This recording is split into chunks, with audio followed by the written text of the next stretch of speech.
T minus 1 minute.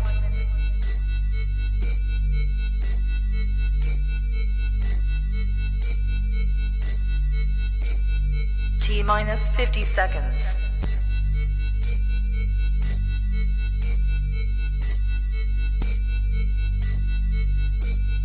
T minus 40 seconds.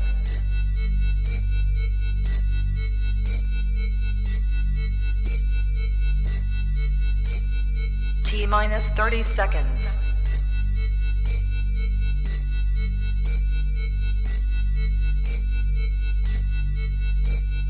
T minus 20 seconds.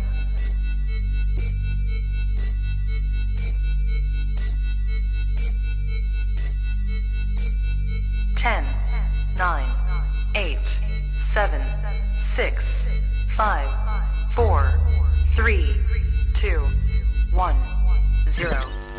Own it, own it, own it, Kong. I own it. It did. Women's Wrestling Talk, the #1 women's wrestling show on the planet.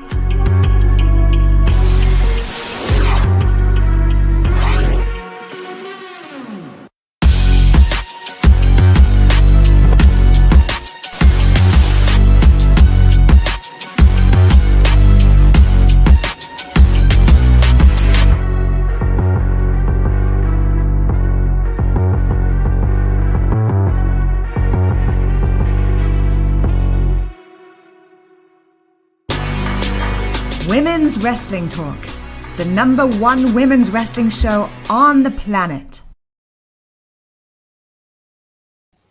Hey, you guys. Happy Monday. Happy Monday. This is Women's Wrestling Talk, the #1 women's wrestling show on the planet.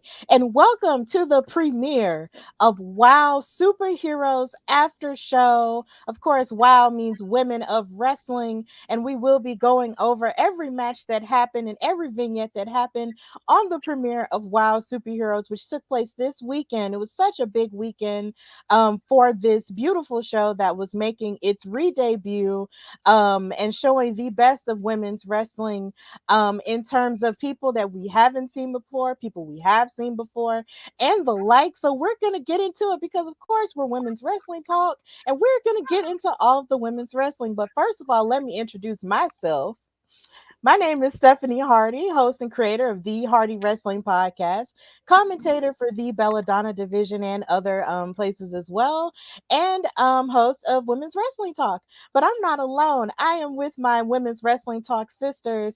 You know her as Katrina Blake. She is the host and creator of In Cat We Trust, and she's a backstage interviewer and ring announcer, and just an all-around amazing super mom. How are you, Kat? Hey, everybody. I am fine. I'm okay. How are you? I'm doing great. Just glad to be here to go over this show. And of course, below us, we have Emily Mae Heller, who is an all around amazing wrestling diva in terms of her broadcasting work. And she also works with Mission Pro Wrestling. And she just does so many things. And she's such a great inspiration. And she's just amazing. So I'm glad that she is a part of this show. How are you, Emily? I'm good. What an intro. I'm blushing.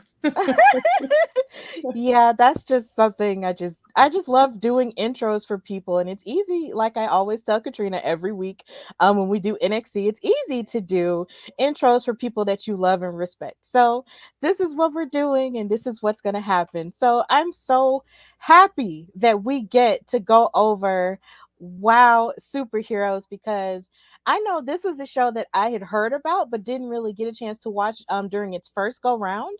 So I'm glad that it is coming back and coming back in such a major way. And for those who are watching, thank you guys for watching. And if you guys, did watch it and have any opinions about it, please let us know in the comments, whether you're watching on YouTube, Twitch, or Facebook. Let us know how you feel about the show or how you felt about the show. But what I want to do, first of all, is ask you guys, Katrina and Emily, how did you feel about the show? The first episode. I thought it was a good intro. I did see previous seasons of WOW. And so I was like, you have Jeanie Buss, who is part of the Lakers. So I actually knew who she was. And then you have somebody like AJ Mendez, who I'm an absolute fan of, like part of all of this. And so I was interested to see what they were going to go with this. And I enjoyed it. Okay, what Yeah, about you, Emily? yeah. I mean, was a great reintroduction to the brand. They've been trying to they're it at the root of its core, it's still very much WoW, but we definitely are seeing a new iteration of it with some new WoW stars and some new introductions, which I know we'll get into. But I think it is, it's reestablishing itself.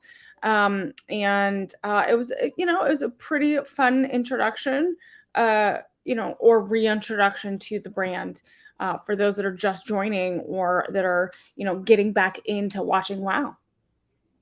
Yeah, I know since it was my first time watching it, I enjoyed it very much because of course, I am always a supporter of women's wrestling in all of its forms and iterations. And it was also very refreshing for me to see a lot of these women who I have seen before and haven't seen before in a new way, and they had all these beautiful glowing personalities to them, and it was just very vibrant and colorful, and I just loved every inch of it. And what I also loved is the fact that at the very beginning, they did talk about, how it did start, and how it basically had to go and take a break during the pandemic, which a lot of things did in wrestling and just in life, period. And then once it came back, you had the likes of Jeanie Buss, who, of course, is a part owner of the Los Angeles Lakers, which is my favorite basketball team, for those who don't know. I love them. Um, and also David McLane, who was also the founder of Glow, which is the Gorgeous Ladies of Wrestling, which is Correct. Yeah. a part of the inspiration for the series and the comic book from Netflix, and also just for the comics. So it was cool to have all of those things together. And then on top of that, you had AJ Mendez, who is an executive producer and a color commentator on this. And her voice on commentary was just so refreshing to hear, because of course if you are a wrestling fan and if you are a fan of WWE during the time of like the early 2010s, you know who she is as AJ Lee. She was a former longest reigning Divas champion, and she basically put women's wrestling to a degree back on the map in a sense during that time. And she was, to what a lot of people think, is sort of like ahead of her time in terms of wrestling. But her and all of her, iconicness came back, and now she is a commentator. And it was really great to see that, along with David McLean and I believe Steven. I forgot Steven's last name. Oh, I'm blanking. But they were on commentary together. And then you also had Lauren, who was the ring announcer, and she had an amazing outfit on, like with these polka dotted boots and just so many different things going on, like with a plastic dress. I was just like, this is what I need in my life. I mean, this was, I've watched WoW over the years, and what I loved is like this was very much, uh, a lot of wrestling shows and promotions struggled obviously over the pandemic, and what I loved is like they took their time in relaunching this, and they really were like, "What's our brand? What do we want to say?" And getting the first episode right for a new season is really important, and what they did is like they established that moment of like we all had to, everyone had to kind of reevaluate during the pandemic, like what's important, and coming back at the right time is also important. And they reestablished those moments, like with AJ kind of in the commentary seat, you get a women's voice in there, which I think is important. This is WoW, right? This is women of wrestling. We need women's voices in the mix. David McLean is, as you said, behind the scenes, created Glow, and you definitely have that imprint of the history of that company and how that was started here as well. And you see that throughout this episode, and I'm sure you'll see it throughout future episodes. Definitely. Like, I'm really excited for it. But of course, we're going to, well, let me go to the comments real quick, because we have JD, who is a faithful women's wrestling talk fan, in the comments saying triple threat today of Stephanie, Katrina, and Emily. Say what? Of course. Yeah, we're all up in here. Yes, we are all up in here to talk about WoW. So we're going to move on and talk about the first match, which was, of course, the Tonga Twins, um, who you see right here dressed up in their beautiful garb, the Tonga Twins versus Chantilly Chella and oh, I went too far. Chantilly Chella and Randi Rara. They had a tag team match, which was starting off the WOW Tag Team Tournament. Now, of course, they did make mention on commentary of the titles that they are fighting for, but we have yet to see those titles because, of course, they're still preparing them for towards the end of the tournament. So we'll see what they look like a little bit later. But honestly, I remember when this match started, you had the Tonga Twins' family came out and did like a ceremonial haka, of course, which is native to Pacific Islander culture. And so they were moving about and doing the dance of their people. And then after that, the Tonga Twins made their entrance. And then you had Chantilly Shella make her entrance, with her beautiful, sparkly cape. And then you had Randi Rara coming in looking like she could be the captain of the Rancho Carne Toros from Bring It On. I loved it. Stephanie, she's like the WOW cheer squad there. Yeah, like the WOW Spirit Squad. I just love it. Spirit squad, yeah. It was just really like colorful, all at once, and I just loved every inch of it. And this match was amazing. And this is where I really, I was actually taking into account the production of the matches and how the camera angles were kind of different from all angles, as opposed to just like, say, one angle in the ring or maybe two or three. You had multiple, like, all around. And I really enjoyed watching all of the athleticism happen from that. You had a lot of high flying action from Chantilly, even though she was being a little bit risky, and the Tonga Twins were taking advantage of that. Like, you can tell that the Tonga Twins really have built up their rapport as a tag team and their chemistry as well. But either way, Chantilly and Randi Rara were still, giving it their best. But in the end, and well, there's another picture of Chantilly doing another high maneuver there. But oh, went too far. But in the end, the winners wound up being the Tonga Twins, and they hit a move that was just absolutely like crazy. It was a Samoan drop and a net breaker all in one. And they hit it on Randi Rara, and they won the match, and they're going forward in the tag team tournament. Yeah. So, ladies, how did you feel about the match? I mean, I think this is like establishing this tournament. It's really like when you are establishing like first round tournaments, it's important to bring the best the best tag teams forward. I think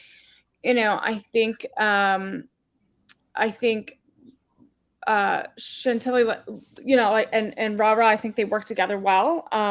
But I liked how it did contrast against the Tonga Twins. You need their movesets were a little bit different. I think I did like their finisher a lot, Steph.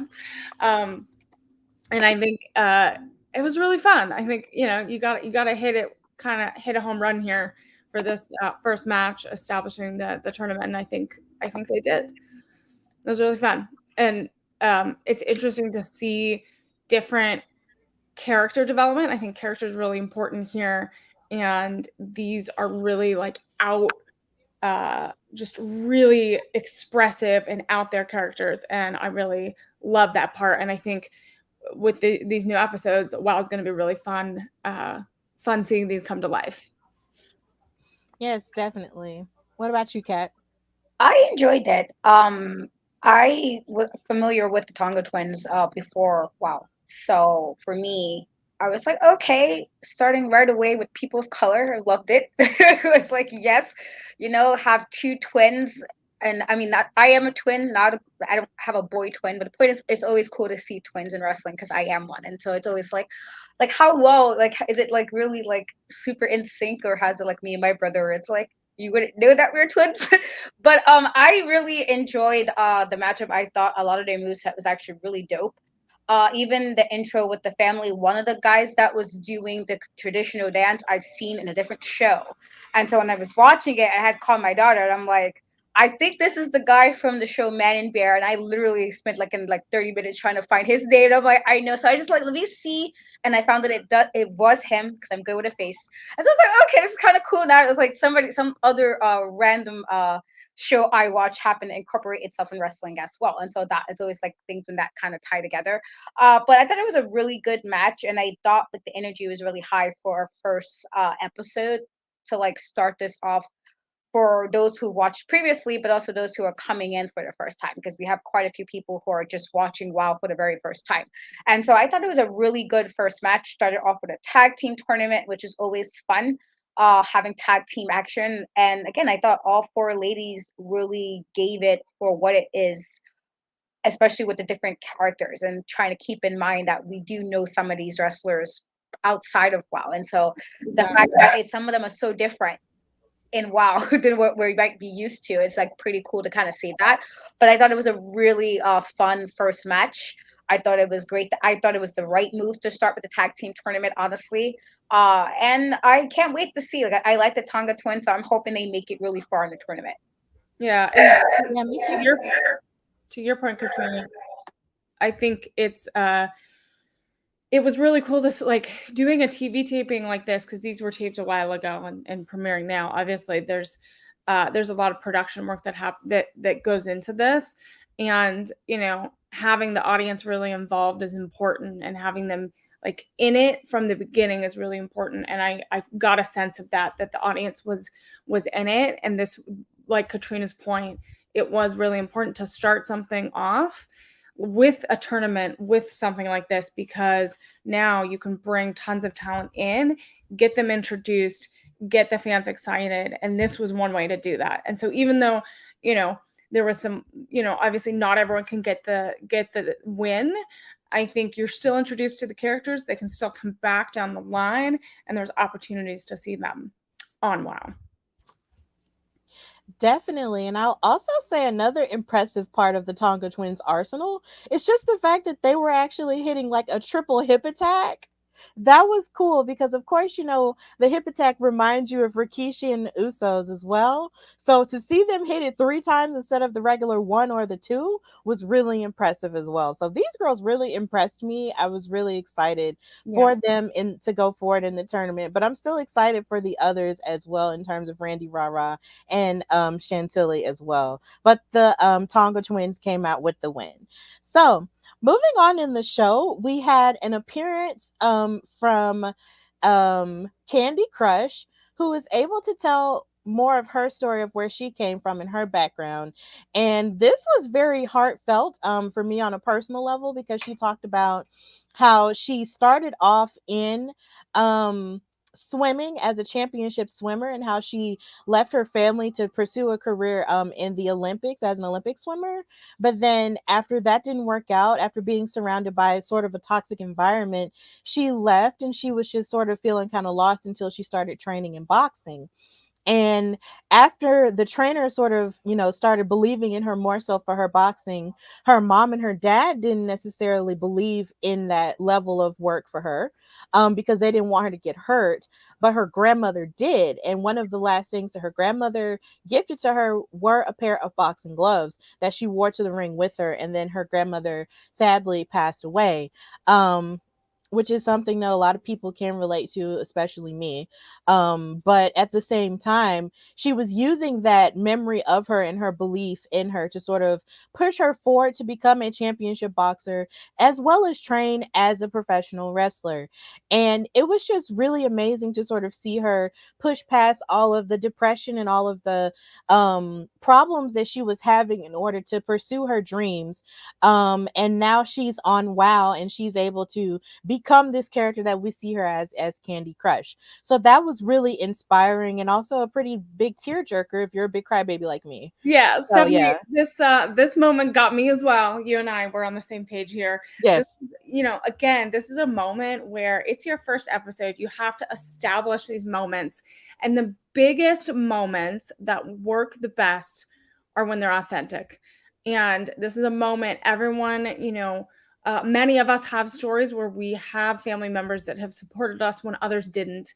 We have people that loved us when others didn't, and that helped us pursue our dreams when others didn't.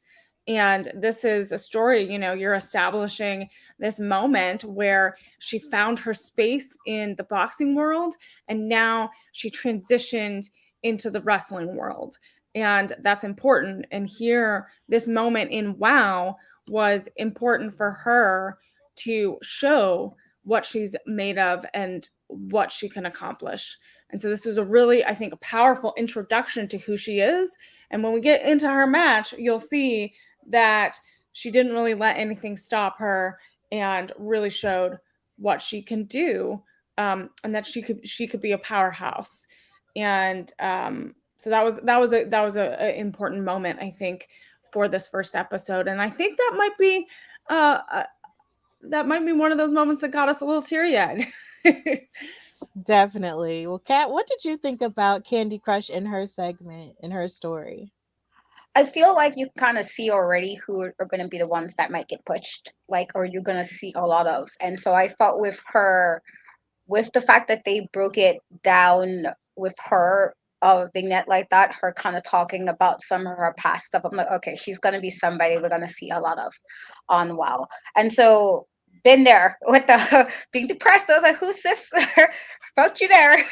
Know how that goes to kind of try to figure out what's next with somebody who I feel like I say it often enough with being chronically ill. You have to adjust so much and figure out what you can do and not feel like you're kind of wasting time or wasting kind of, you have to kind of tweak what you thought you was going to be able to do before it happened. And so when she was and not that she's chronically ill, just like when she was explaining that, and I understood from the level of, I had to kind of change a lot of stuff over the years. I had to figure out things I could do comfortably and still be able to be happy doing those things. And so, having her, come and transition for somebody like in the Olympics, which is a freaking honor. I feel like to get to that level, that's not easy for people to do. It's not easy for people to even make it there.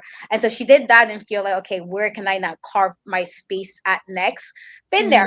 That's that crossroad space. Like, what do you do now that this is done or this is over? And so I did relate in that regard. And then she had pink boxing gloves, and I love pink. And so she earned extra kudos for that. So I was like, yay, pink boxing gloves. That's right. You're gonna be fierce. I loved it. I was like, I was so happy. I'm like, yes, I love it. I don't wear it, but I love pink. And so I was like, yes, that's what I like to see. You being kind of girly, but super badass. And so I thought it was a really good intro. I do feel I think they're going to be we're going to see a lot of her, a lot. Based off what we got to see already, but definitely a good intro to somebody who was making her debut in WOW. Yeah, I could definitely relate to the story of having to pivot as well. Where you spend your whole life doing one thing and that's going to be your career path, but then life be like, no, and then it shows you something else. So I can definitely relate to that because I'm currently living it right now. And it's a beautiful thing. It may feel like you're upside down at first, but once you find your groove, you find your groove.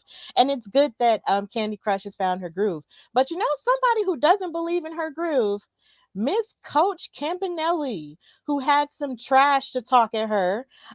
Miss Ma'am decided to get in her face behind the scenes and talk about how her hands are like noodles and how she just doesn't have what it takes to beat her. And I thought that was very rude and crass. So I was just like, okay, then. So this was them leading into their match. You need it, Stephanie. You need it. You need a good person to cause some trouble. Steph, you gotta, I'm not saying you gotta make fun of people. Not cool. Not cool, at all. Coach. But, it definitely led into the match. Yeah, every best man needs a joker. And it's showing that rising, against adversity and, all the negative thoughts and the people that said you can't do it. You got to have that person that, you always have those little thoughts, and you got to make sure that they're showing that it's super relatable, and Candy Crush can still crush it. Yes, she can, and that's exactly what she showed in this match. Now, this match was really, really lit. I liked it, because of course you got to see a lot. Well, considering I wasn't familiar with Coach Campanelli, the first time I saw her, like she just reminded me of Sue Sylvester from Glee. Like for those who were Gleeks, it's like you know that she was the Did you think she ultimate was gonna villain. break out into a song a little bit, with her I mean, whistle and kind of come out and get in your face? Or just every now and shenanigans. again.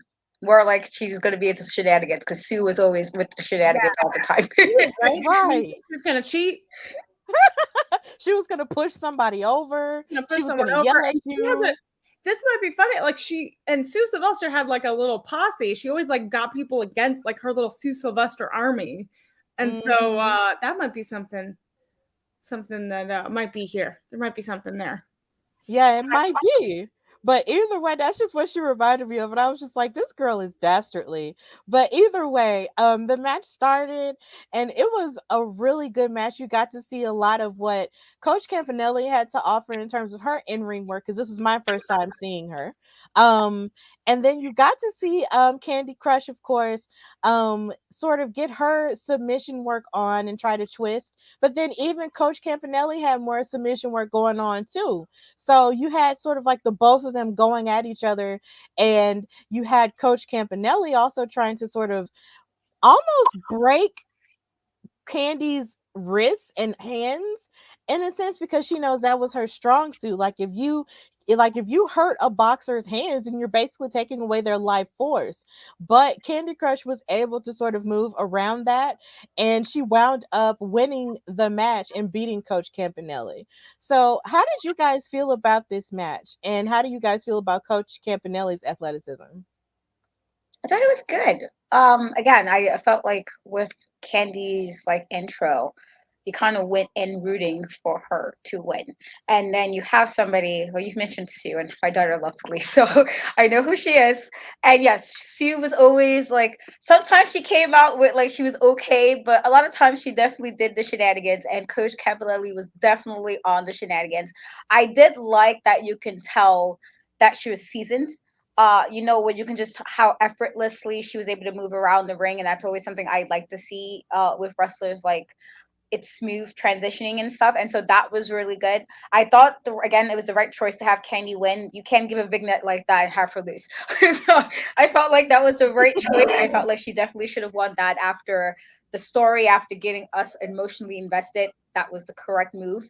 But I thought it was a good match. I feel like Coach she's gonna be somebody who's gonna probably like, as far as gimmick will irritate me a bit. Like you're gonna be somebody like, oh, here you like you're kind of starting with people. Like I feel like that's where the gimmick is gonna be one of those who's like you're gonna kind of be like that thorn in the side type of gimmick where people are gonna have to watch out for her because of what she already showed. But otherwise, her athleticism was good. I thought it was a really good first match for Kandi.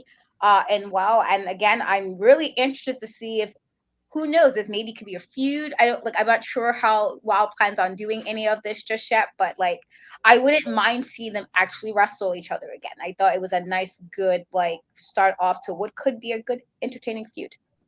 Yeah, I mean, Katrina, to your point, Coach Campanelli definitely what seemed to be more of the seasoned competitor in the ring. But you're right, there is building some tension. Coach Campanelli has a presence that I think could maybe bring some alliances within WoW, maybe make some factions that could, because as a coach, you need students, right? You're coaching people, right? So as a coach, there might be some ways to, integrate some other competitors under her wing in some way, and again, like Katrina said, Kandi Krush had this really powerful kind of emotional vignette and kind of backstory. We got a little taste of who she is, and I think she's the underdog, right? So here we got a little taste of she had her moment to shine, and she might have some losses later on, but I think this was her moment to shine. She had that big vignette. We got to know her a little bit more. And we saw a little vulnerable side, but we also saw some strength. And so you can tell that perhaps Coach Campanelli maybe overpowered her a little bit in some moments. But I think these two are gonna. This isn't the last time they'll be confronted, face to face. I see that there is a question in the chat. What did you think of AJ did as commentator? I love. That's a great question. I love AJ. I think she brings, such history and experience to the commentator table, and I think we need more women at the table. And I think she's taken an executive producer role as well, and that's a lot of work. So I think it's really great to have her on the on the mic. Agreed. That's kind of when I was watching it, I was like, it's really good to see women on. Like, so important to have more women in wrestling, especially when you have women athletes. We can relate. This is not like a jab at any male, but we know there are things we know what to say, how to relate, and to make them shine the way they're supposed to, without sometimes the really weird comments some commentators give when they're talking about women wrestling. And so I thought that was important. And I love me some AJ Mendez. She's like my dream interview. I want to interview her one day or something. And so it was really nice to see her. I think I would have liked her to talk a little more. I felt like she didn't talk enough, and it was not like a bad. It just I was like, every time I heard her voice, I'm like, yay! Like, here you go, AJ. I'm like so excited about that. And so I just felt like I would have loved for her to talk more, so I could hear her more doing commentary. But everything she said was really insightful. I thought she did good with like blending in the pieces as far as what a good color commentator would do, as far as making sure, like, outside of the real technical parts of the match, just like some background information or what they think could be next. And I thought she did a really good job at that. And so I'm excited to see what she has for the next commentary, like her next episodes with commentary work. But so far so good. I enjoyed her in commentary. Yeah, I mean, it's real. They had a 3-person commentary team, so that adds a little challenge, because you want to make sure everyone speaks equally at the right times, speaking to the right points, addressing the right storytelling moments, and then also the right play-by-play moments. So I think they had a good combination, but I think Katrina, I think you're right, where we need AJ to get in there a little bit more. We want to hear you.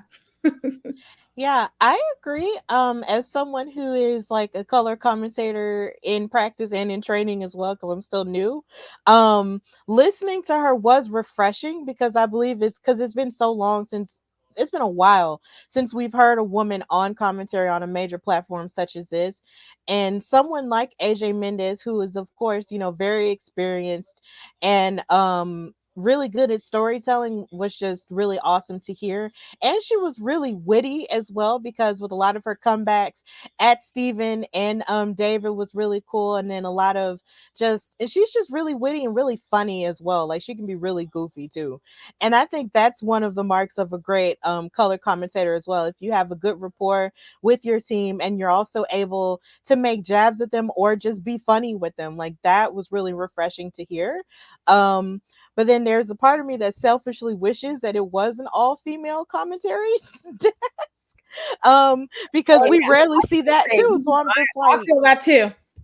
So yeah. I would have loved, and this is nothing against the guys on the team. I'm sure they got the job justly, but when you have an all-woman show dedicated to women being superheroes, it would have been super, like, icing on the cake to have an all-women commentary team, just to kind of like put that over the top for how important women are in like wrestling. Just put that over the top. Superhero voices in there.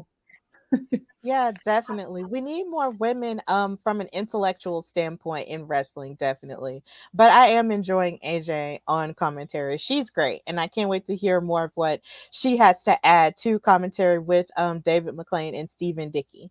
So yeah, we really enjoy her. But to move on with the rest of the show, we had another vignette. We actually had two more, but I think I'll just mention this one because it goes into the next match.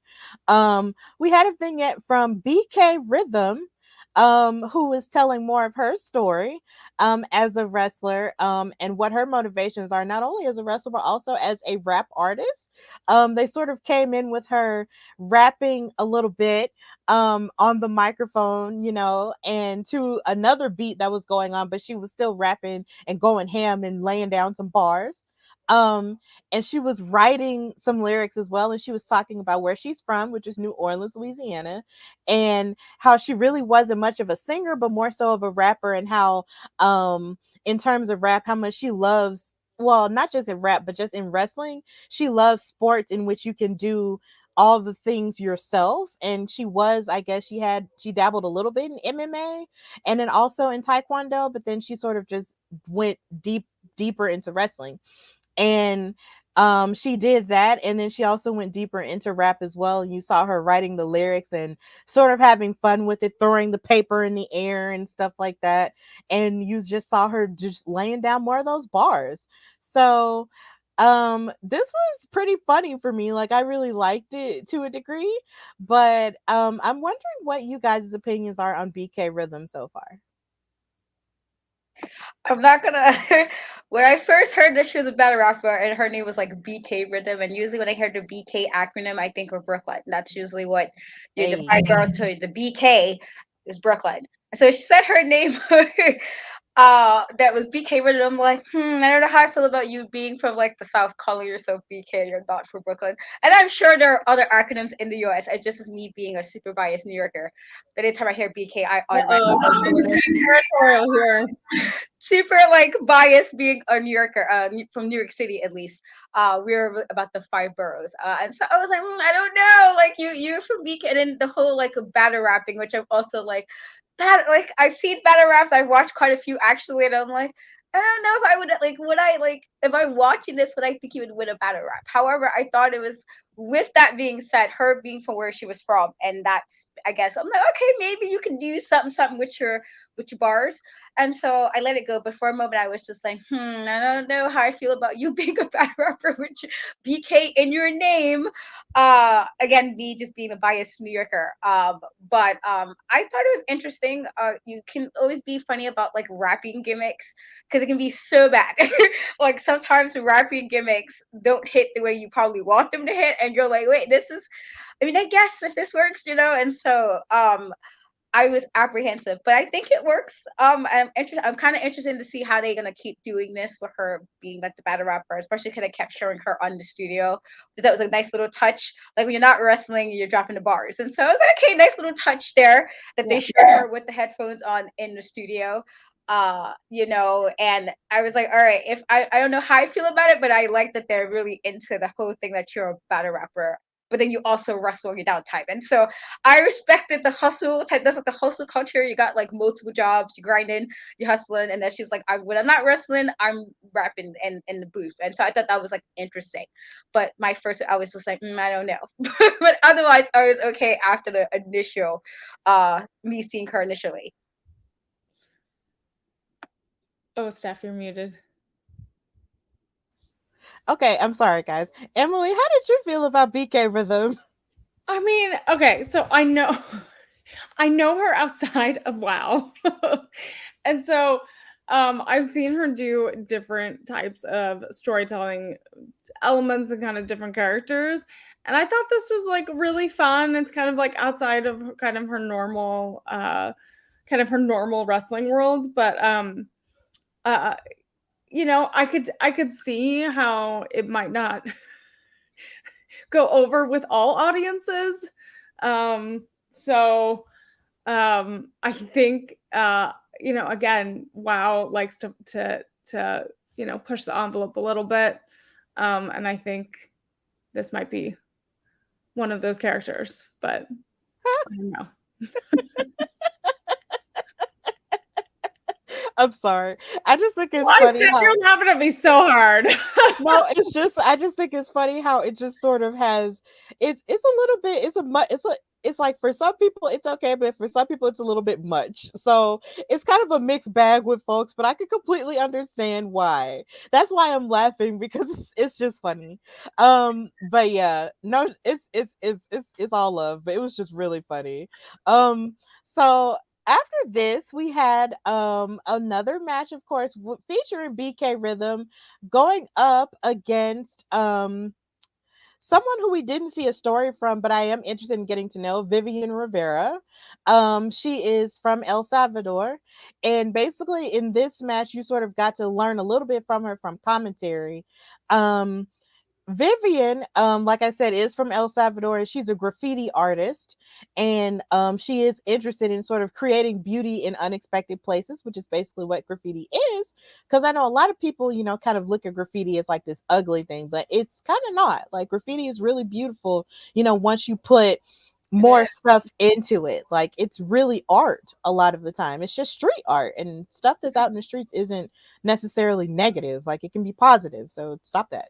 But either way, that's I what mean, across she. LA, like if you look at her bio on WOW, like from the streets of LA, like LA has some of the most gorgeous graffiti art that you'll ever see around the world. Like you can go and see, like, I know Lakers stuff, or like the Lakers are your favorite team, right? Mhm. They had the most beautiful and like moving murals that people would do across the city.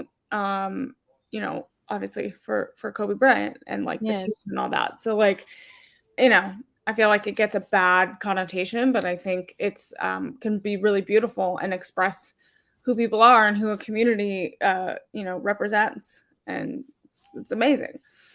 Yeah, definitely. And then I can also attest, they have beautiful graffiti art here in Birmingham, in my hometown as well.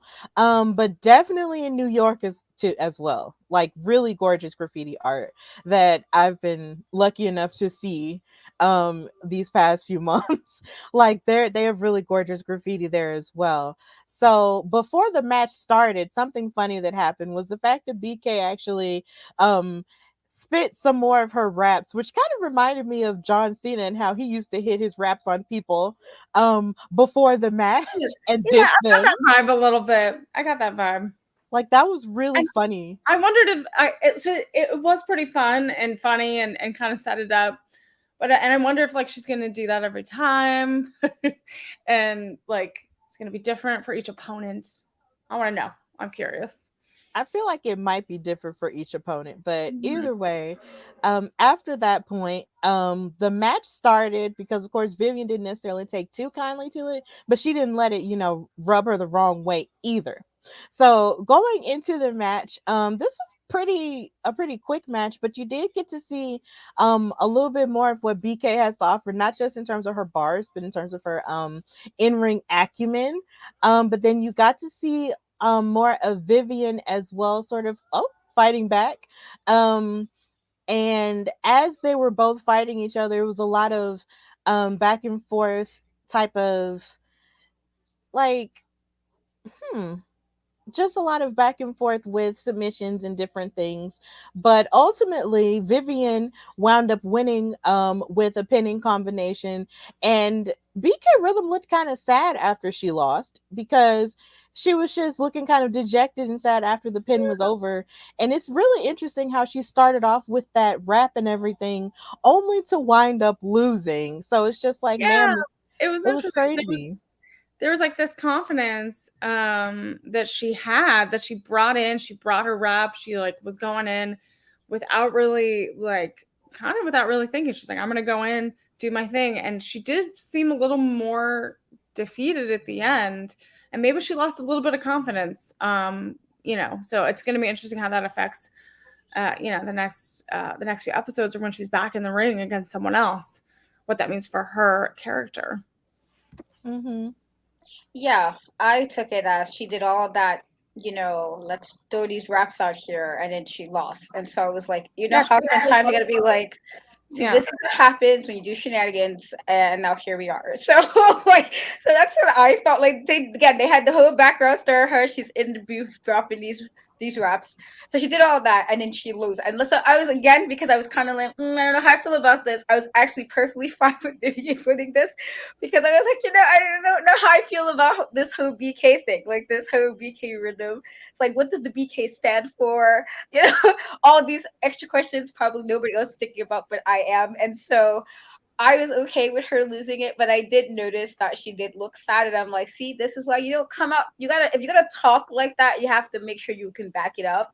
And so I just felt like it was one of those, like, you dropping all these like reps and then you didn't win. And so maybe next time just come in ready to wrestle and not rap. Maybe she need to focus more on the wrestling aspect instead of the rapping part. But that's it. But I was okay with it. I'm gonna make it. Wow.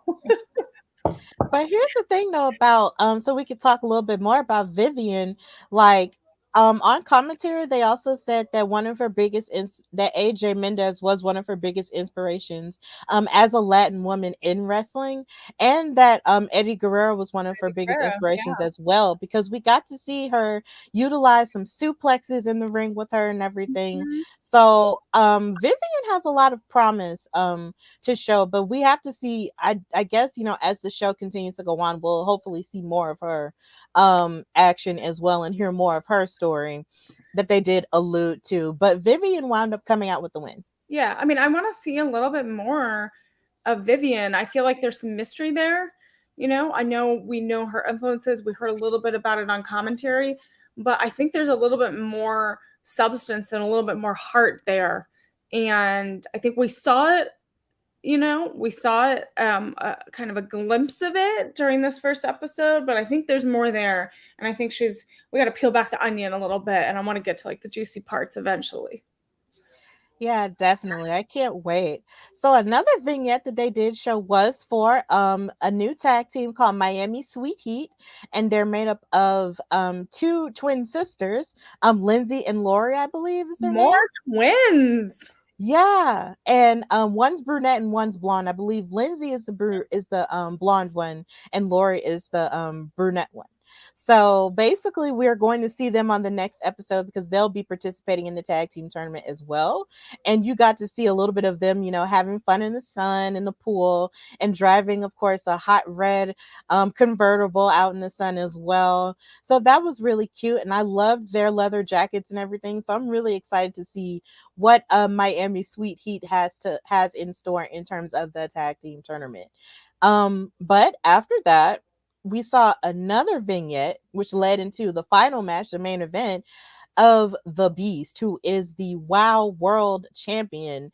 And I remember hearing stories about the Beast before the pandemic, and a little bit afterward too, where she would sort of dominate the women of WOW a lot of the time.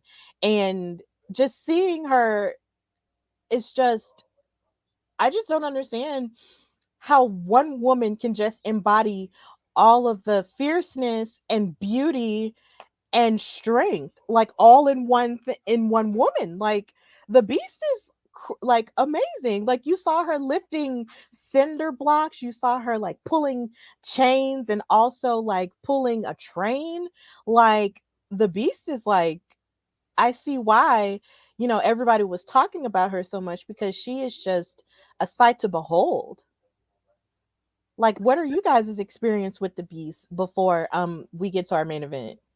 It was impressive. Like, I personally can't pull a cinder block, you know. I couldn't even like budget. Yeah, I'm a tiny person, and so the fact that she was able to do that, I'm a very tiny person, so I can't even like. I'm sitting here like, you doing more than some men I know. Like, you know, you're doing this with ease. Like, make me feel like, maybe do I need to go to the gym or something? Do I need to work out a little bit? But I thought she was very impressive. And I like, it's something about seeing a dominating Black woman, and not dominating where they're making it like angry, because that's always like, they always kind of cross the way. It's like she's just dominant, and I like that. It reminds me a lot of like Jazz, when Jazz was in like super like tough, strong, and badass, and like I got that vibe from watching her. Just like she's kind of there to handle business. If you have to get like whoever the opponent is, that's like an obstacle for her, and so she removes the obstacle. That's the vibe I got from her. That whole vignette, it was just like, oh yeah, she's not messing around. Like, that's like, she's gonna definitely be a tough person to whoever has to face her, even in the upcoming episodes. She's gonna be a tough opponent. She's gonna be the person you're like, I don't know who can beat her, because it's like that like level of just, she seems so tough and so just like impressive. So I got Jazz vibes, honestly, just as far as how dominating she was able to see. And like I saw a little bit of her before, but like really watch it. I'm like, this is so cool. It's so nice to see not only a Black woman be a champion, but again, somebody just super dominant, and it's not bordering on making it the angry Black woman stereotype. It's just she's dominant, and that's it. that there's no other like weird thing attached to it. It's just like she's super badass, and I love that. So kudos with that presentation. To your point, Katrina, you know, her name is the Beast, and if you you know, if you're familiar with her, and you know, she received her name, like, and it says this as a part of who she is, and her character on the WOW website is that the Beast received her name because she is beast mode personified. And I think that is super important to remember as a champion, that you have to be at the top of your game. You have to dominate everyone and make sure that you understand your strengths and that you can take out everyone else. So that beast mode, we saw it in this first episode. We've seen it previously, and we're going to continue to see it. And what I'm intrigued to see is who will challenge in the future, and where this, you know, kind of this championship reign is going to go, because that's really important to see, and like what their message is, because as a champion you need to be a champion of something. And I you know, this was like the first kind of reintroduction to the power and strength that she has. So I'm ready for more beast mode. Katrina, you got to be ready. Steph, you got to be ready. Beast mode. Oh, I'm ready. I am absolutely ready. And it's so funny that Katrina said that she reminds her of Jazz, because I actually did retweet while I was watching it. I said, like, I can only imagine what a match between her and Jazz would have been like. Like, that would have been an amazing, you know, feat of strength, you know, from those women. Like, I can even imagine a match between the Beast and Bianca Belair, considering they can both lift. I'm just like, can these women fight each other like now? Like, book this today? But you know, this is just a different, you know, atmosphere, of course. But I was just really just enthralled with the Beast, and it was my first time seeing her, like I said. So seeing her, you know, be this dominant woman and seeing her sort of make this re-debut as their champion was just really cool to see. And I did some research and I found out she has a black belt in Krav Maga, and she's an EMT. Like, okay, ma'am, I see you. Come on, girl. I love it. So this match that took place was between the Beast, and they did say it was for the title, but they didn't really like fully like reiterate it as much. But it was between the Beast and Adriana Gambino, who is from New Jersey, and AJ Mendez, of course, is from Union City, New Jersey. And she was talking about how she sort of has, you know, a bias, you know, towards Adriana. And Adriana did, you know, sort of utilize some smarts within this match by actually trying to break the Beast down, in terms of like trying to break her knees and trying to, you know, like lifting her leg up on the rope and then hitting her knees, you know, over and over again, which is a classic focus move. on those areas that, you know, focus on one area, try to take them out in that way. Yeah. Weaken a part of their body, their arm, their knees, their ankle, something like that, and like kind of chisel away to make some impact. Yeah, she tried that, but what's so funny is it didn't work, because for every moment that Adriana was trying to break her down, the Beast would power out and suplex and throw her all across the ring.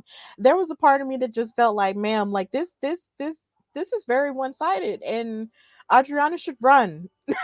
she should run away. And she basically just proceeded to just destroy her, and then she hit her with a power bomb, and the Beast wound up winning and retaining her title. And as she was celebrating her win, it was interrupted, you know, as she was being dominant or whatever. It was interrupted by Reina Del Rey, who came into the ring and hit her with a suplex, and then she left. And I'm just like, well, dang. Next opponent. Yeah. Because the thing is, as champion, you have a target on your back, right? Anyone. the WoW roster has the ability, I think, to challenge the beast, right? Yeah. And if you have the confidence to do that, as you can see, some people obviously want that shot sooner than others. So Yeah. you see that, like, there's some people that are very anxious to get the beast in the ring. Yeah, definitely. Kat, how did you feel about this match? And did you feel sorry for Adriana going into this fighting somebody as imposing as the Beast? A little, only because, again, the beast is so dominant. And when you have somebody who's like that, you kind of always kind of to the opponent, like, can you do this without getting like really hurt, or you're not gonna be like laid out in the ring? But she also was a bit cocky, and I felt like there was moments where she was kind of standing and feeling herself, and I'm like, I don't feel that bad. Like, I felt a little bad, but I don't feel that bad. And I did appreciate AJ mentioning that the bias, because I am good for that. Like, I'm like, oh, from New York, okay. And automatically I'm like, okay, this is who I'm going off of that, unless it's somebody who I really, really enjoy more. And then I might take my New York bias to the side. Like the five, let me clarify, the five borough bias, because there's definitely a five borough bias. But I thought it was cool that she mentioned that, because like I would have done on commentary, like, oh, she from this, like, that's where I'm from. I would have made the very same reference like that. And so I thought, for me, that was very relatable, because it's something I would do.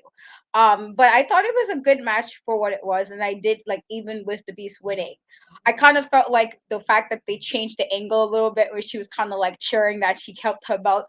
I knew somebody was coming out. I wasn't sure who it was going to be, but I also liked, like, even with this Rena, the her gimmick also reminded me very much of like LA Street. Like, sometimes how they have, like, or like a movies depict like the Spanish people from LA that fits a certain. And so I felt like with the plaid shirt, the band, it kind of gave me those vibes, and I'm like, this is going to be an interesting mix to see somebody who's, they're usually very tough as well, go against somebody who's physically imposing, because she's like, the Beast is very physically imposing. And so I thought it was a good main event, because I felt a little bad, but not too much, because she did seem like she was a bit egotistical a little bit, where she was like flipping the hair. I was like, okay, so she's not too scared of her. And so I only felt like a smidget of badness for her, but I thought it was a nice way to end it. And clearly they're already on to like her next like feud. I feel like that's what that, like, or maybe it'll be a situation where she have to deal with both of them, for all we know. I don't know, but I like it. I think, again, it seemed like it will be hard to beat somebody like the Beast. I feel like she's not somebody you can easily beat.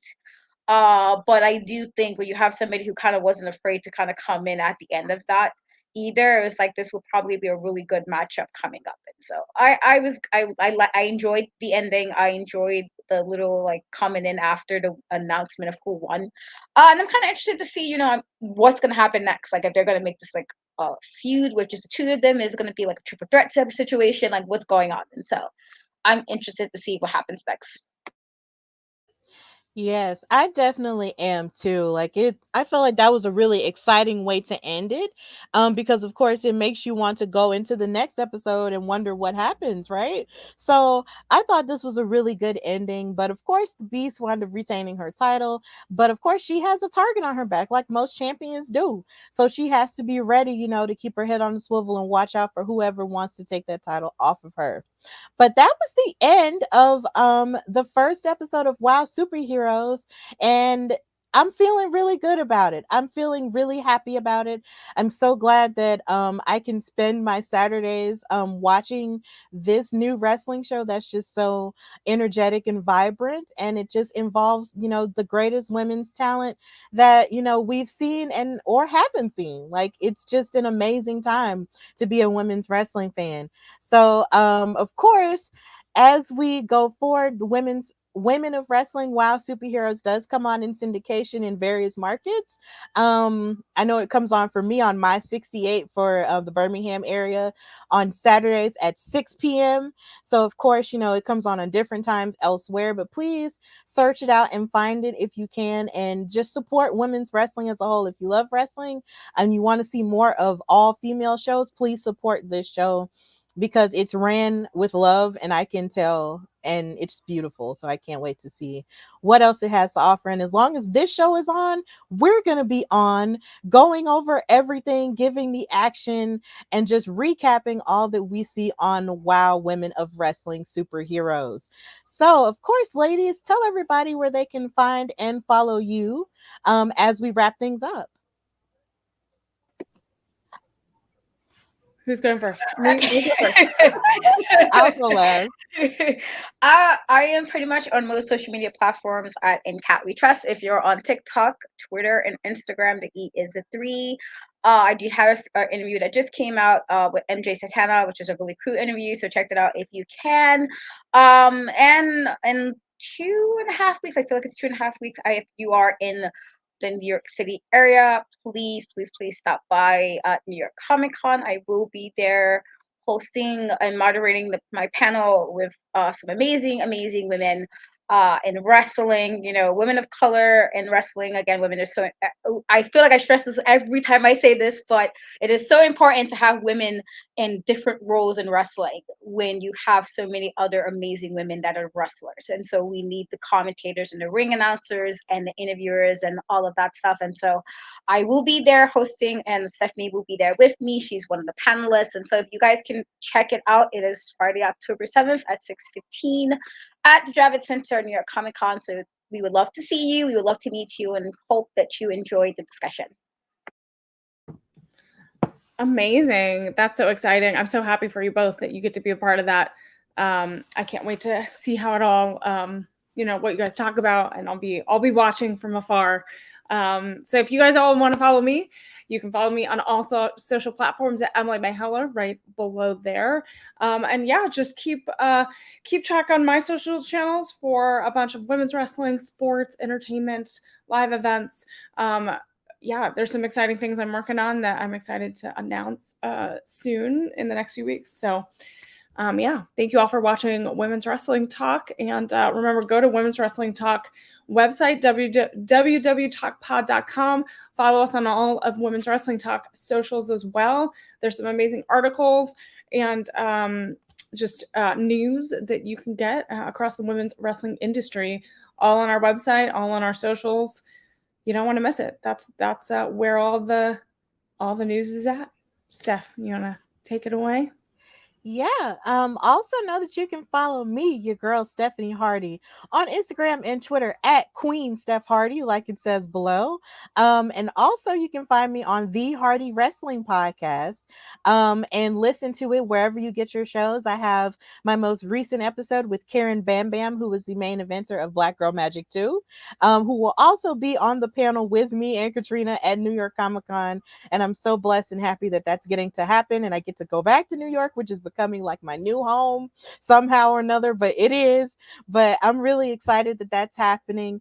And of course, I'm always here on Women's Wrestling Talk. I'll be here on Mondays and also on Thursdays for the NXT after show with Katrina, and on Fridays for the SmackDown and Rampage after show with Dreon Santana, our editor-in-chief and amazing host as well. So yeah, like Emily said, follow our website at www.talkpod.com, where we have amazing articles and interviews.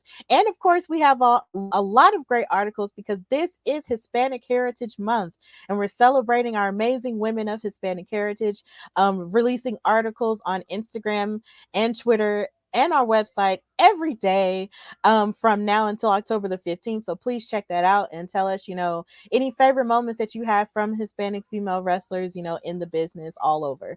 And just follow us on Instagram and Twitter at WWTalkPod. So from all of us here, thank you for joining us for the premiere of our WOW Superheroes After Show. We'll be back next Monday for the next episode. But until next time, this is Women's Wrestling Talk, the #1 women's wrestling show on the planet. Bye, y'all. Women's Wrestling Talk, the #1 women's wrestling show on the planet.